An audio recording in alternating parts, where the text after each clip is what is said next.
What kind of man is this? Even the winds and the waves obey him. That's what Jesus' disciples and I said after two different and separate, obviously, experiences with the wind and the waves. Recently, I saw and was reminded of the authority of Jesus and the power of prayer. The first was something that seems just small and teeny and not that important to world peace or anything, and it wasn't. We were fishing. But it was a demonstration of God's involvement and participation in even the smallest things in our lives. Early in the morning, just after sunrise, we were fishing with a friend of mine named Matt. We were out for the ulua, aka giant trevaly, aka talakitok.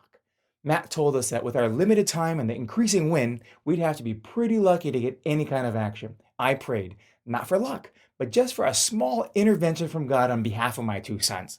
Not only did we see some fish action, we saw lots of it and hooked up into a big one. It was amazing and reassuring for me that even in the smallest prayer request, He is there.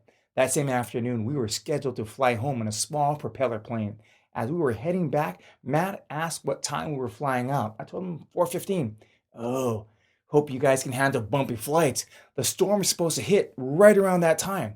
Turns out the increasing wind was turning into a high wind warning beginning at 4 p.m. There was supposed to be gusts up to like 60 miles an hour.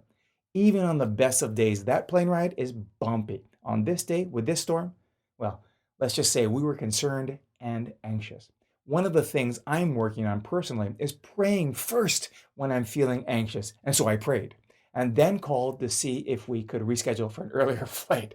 Didn't happen. All the flights were booked with people wanting to leave earlier. We prayed some more. We prayed that God would open up a window of smooth travel time for us to make it back home safely.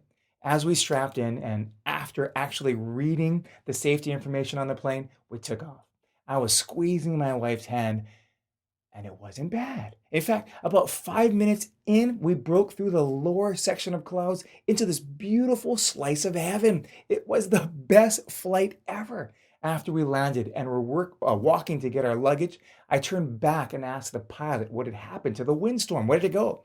She just shrugged and smiled and said, "We don't know what happened. It just stalled and got stuck up north." Well, I know what happened, and I want to testify and give a shout out to Jesus and say, what kind of man is this? Even the winds and the waves obey him. Amen.